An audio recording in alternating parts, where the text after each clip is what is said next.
Today is Thursday, August 8th. We're talking about a massive immigration raid and why Puerto Rico now has its third governor in a week. Plus, which tea company is getting into weed, Samsung's new smartphones, and what might be making Netflix nervous. Then hang out after the news for Thing to Know Thursday's bonus interview. Welcome to The Newsworthy. All the day's news in less than 10 minutes. Fast, fair, fun, and on the go. I'm Erica Mandy. Thanks so much for being here. You ready? Let's do this. Federal agents just arrested nearly 700 undocumented immigrants in what the AP says is the largest workplace sting in at least a decade. About 600 U.S. immigration officials were involved. They raided several chicken processing plants in Mississippi yesterday and arrested mostly Latino workers. The Hill reports this was part of a year-long investigation. A federal prosecutor called it the largest immigration enforcement within just one state in the nation's history. Fox News quotes that prosecutor, saying it's about enforcing the law in Mississippi and throughout the country. But the raids are also facing some criticism. Immigrant advocates say these raids are terrorizing communities and separating families during a week the country needs unity and healing, of course referring to the aftermath of the recent mass shootings. President Trump visited both El Paso, Texas and Dayton, Ohio yesterday. He met with first responders and survivors of the mass shootings in both of those communities. But while he was there, he did face some protests and calls for tougher gun laws. NBC News reports in Dayton, hundreds of protesters gathered outside of the hospital, chanting things like "ban those guns" and "do something." In El Paso, there were even some fights between Trump's critics protesting and Trump's supporters. Both showed up at a makeshift memorial near the Walmart where the shooting happened, and police had to get involved. President Trump took to Twitter to push back against his critics, including some leaders in Ohio.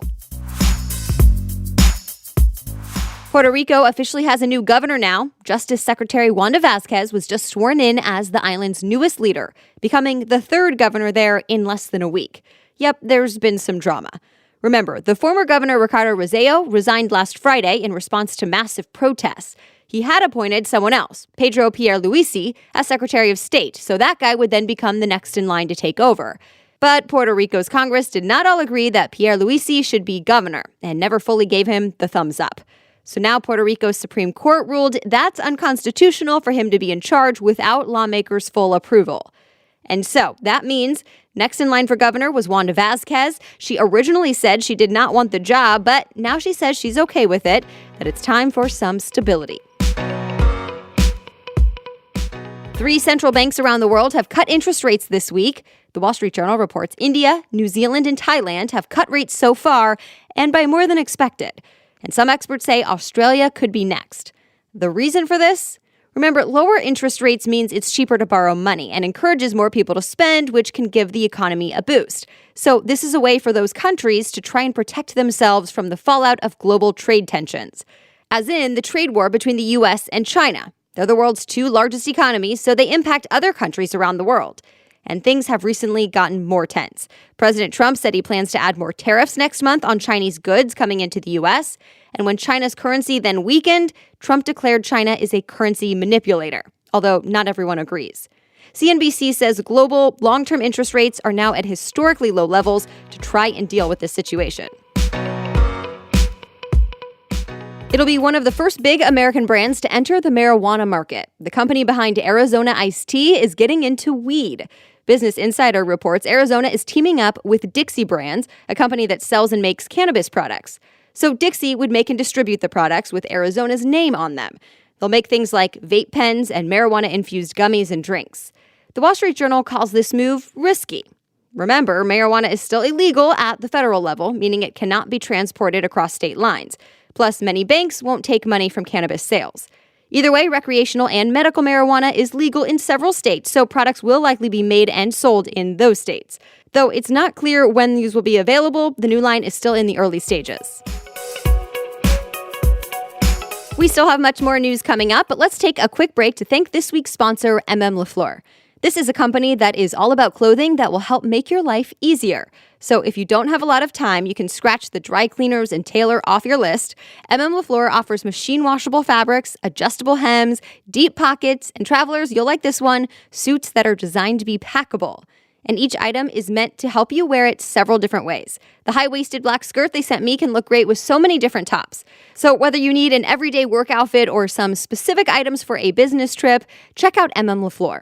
And I do want to clarify from past episodes that there's no longer surveys and boxes, but you can still reach out to their expert stylists for advice about your ideal work wardrobe. And right now, new customers can get $25 toward their first purchase with the code Newsworthy. Just visit mmlafleur.com/newsworthy for all the details and to redeem this gift. That's mmlafleur.com/newsworthy, and you can also find that link in today's show notes. All right, now back to the news. 2 new smartphones from Samsung announced this week. There's now the Galaxy Note 10 and Note 10 Plus. Of course, the Plus is a little bigger. CNET says both phones come with a better battery, wireless charging, and 3 cameras, and the Plus actually has a 4th camera that will let you 3D scan things. One of the biggest changes is the headphone jack. Yeah, it won't be there anymore. USB-C headphones will come included that work with the phone, but if you want that adapter for your other headphones to work, it'll cost you extra. You can pre-order the phones now and they'll ship later this month. Each phone will cost about $1,000. And technically, there's a third version of the Galaxy Note 10 called the Note 10 5G. The Verge says it's basically a modified version of the Note 10 Plus, but it will run on the faster 5G network when it's available. By the way, Samsung also made a new S Pen that can use Bluetooth to connect to your other devices and will even let you swipe through screens from afar. There's also an Under Armour Edition Galaxy Watch and a new Galaxy-branded laptop. So if you think Amazon's voice assistant Alexa talks too fast or too slow, you can now tell the voice to change its ways. Engadget says you can choose from 7 different talking speeds. There are 2 slower speeds, 4 that are faster, and of course the default speed. It's part of a new accessibility feature. For example, asking Alexa to slow down could help people who are hard of hearing. No matter the reason, you can request to change Alexa's talking speed by simply saying, "Alexa, speak slower," or faster. The feature is available in the US now. So this might make Netflix a little nervous. Disney's upcoming streaming service will apparently bundle a bunch of channels for the same price as Netflix's most popular plan. Vox says Disney will offer a bundle package for Disney Plus, Hulu, and ESPN Plus for about $13 a month. With that, users will get access to Disney's entire film and TV catalog, the entire Marvel Studios library, and every Star Wars movie, plus college and professional sports games, and the ad-supported version of Hulu. The new Disney Plus and those bundle options are set to launch November 12th. The 2019 Emmy Awards will not have a host this year. The reason? The Television Academy says it plans on honoring several shows at the awards, like Game of Thrones, and a host and an opening number could take time away from that, so they're skipping it. Deadline reports this is now the 4th time the Emmys will not have a host since it started, and this year it may be taking a cue from the Oscars. The Academy Awards also went hostless this year after a controversy with comedian Kevin Hart. The Emmys are set for September 22nd. And that's it for the main news today, but it's now time for Thing to Know Thursday, where a different expert explains a different thing to know only on Thursdays after the news. Today, we're talking about the potential indirect impact of mass shootings, meaning how some people who weren't there can still feel fear or anxiety, and what to do about it. Also, what to say to any children in your life who may have questions, and a warning from mental health professionals about the way we talk about the shooters. So here's my conversation with licensed psychotherapist Tristan Coopersmith. Hi, Tristan. Welcome to the Newsworthy. Thank you. So I want to start with how mass shootings and other tragic news stories that we hear can affect people who are not even at these events and are not directly impacted. Absolutely. You know, at the basis of this, people are people, and we're bound together by this basic common bond. Just the simple fact that we are all human beings coexisting in the same world, we can literally feel the pain of others' pain. You know, furthermore, when we see regular people doing regular things, but then there's this irregular outcome, our sense of security and safety can be really fractured. So we can feel rattled, particularly when the brain identifies a specific common bond, such as, oh, wow, like the victims and I, we both shop at Walmart. You know, this can spark the part of the brain, the amygdala, which houses emotions of fear and anxiety. And when we experience fear and anxiety, particularly for an extended period of time or repeated with, mass shooting after mass shooting, we can revert to a more primal way of being and then overgeneralize a situation, which will create this illusion of protection. So in the real world, what does that mean? It means that we may decide, I am never going to Walmart or a concert or a movie theater again. So what is your advice about how to deal with those feelings of fear? I mean, it's not realistic for us never to go to a store or a movie theater or any of those places. Yeah, I mean, I think we start with feeling the feels and simply giving ourselves permission to feel whatever is showing up. That in and of itself can be therapeutic. So by talking to somebody or even journaling.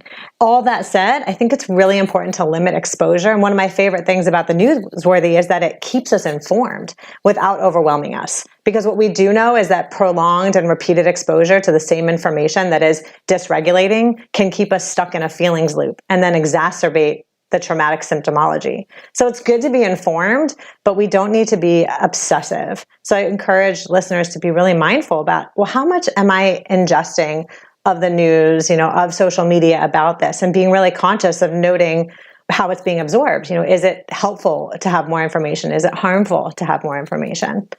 I also think that joining community events can be really helpful for people. Vigils can be very healing. It allows us to commune in a shared experience of grief and allows us to let families of victims know that, we see you, we feel you, and what you're going through really matters. And I think we saw that in the communities that were impacted when people stood in line for hours to donate blood so that they could come together and at least do something. Yeah, I think the doing can feel very empowering. And especially when it comes to how to work with your kids. Do you have any advice for parents who are listening whose kids come home from school and have heard about the mass shootings and have questions about it? I think one of the most responsible and generous things a parent can do is to process their own emotions privately. So if you're having strong feelings about this in front of your kids, the kids can get really flooded. And that means for them, they might not share their feelings because they don't think there's any space.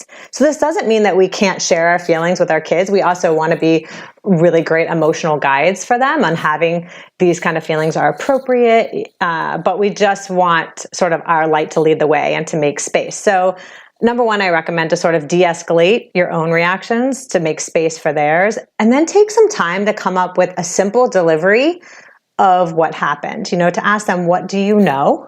And then to say something like, what? An angry person made a really bad and sad choice to hurt people.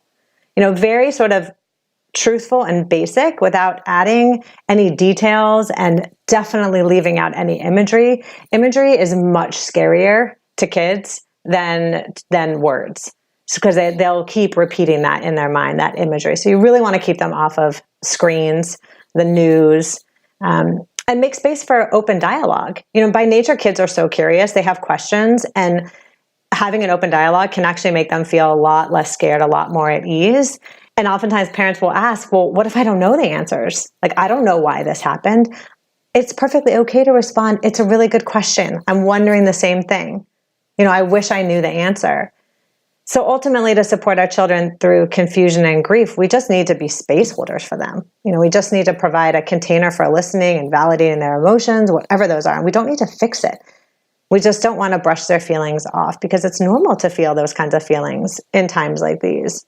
And the last piece about kids really is being mindful that not all kids, especially depending on age, can identify their emotions or communicate their feelings right away or even in words. So it's a really good time for parents to pay attention to their behaviors and notice, do kids seem off to you? Are they maybe procrastinating going to school in the morning because they're scared? And ask them what they need, particularly if they don't feel safe.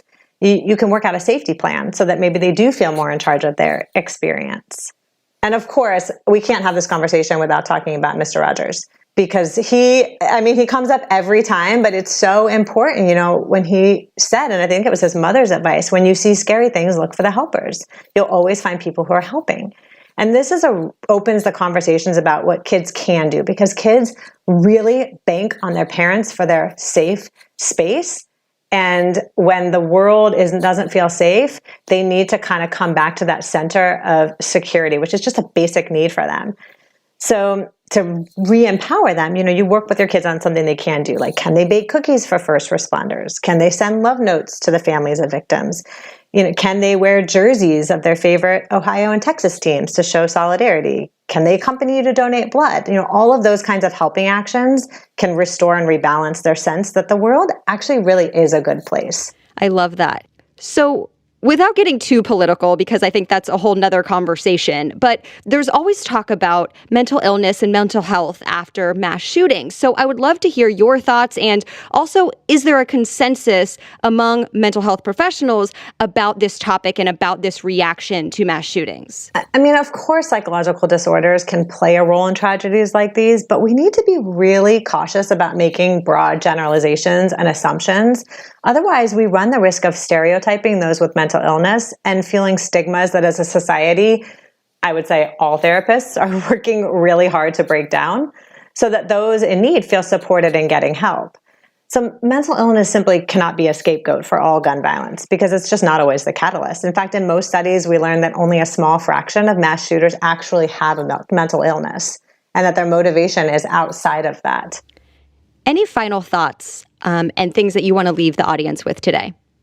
I would love listeners to leave with the idea that wherever you're at with this, however you're feeling, or your children are feeling, or your tribe is feeling, is exactly where it is that you need to be. And that the best thing that we can do for ourselves in times like this is just to give ourselves the chance to feel the feelings and to communicate them to someone else, to have that sort of shared experience.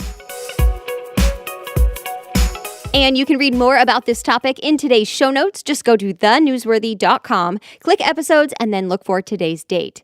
That's also where you'll find all the sources and links to stories we mentioned on this episode. Thank you so much for listening. The Newsworthy is here for you by 4 a.m. every weekday, so we'll chat again tomorrow. Have a great day.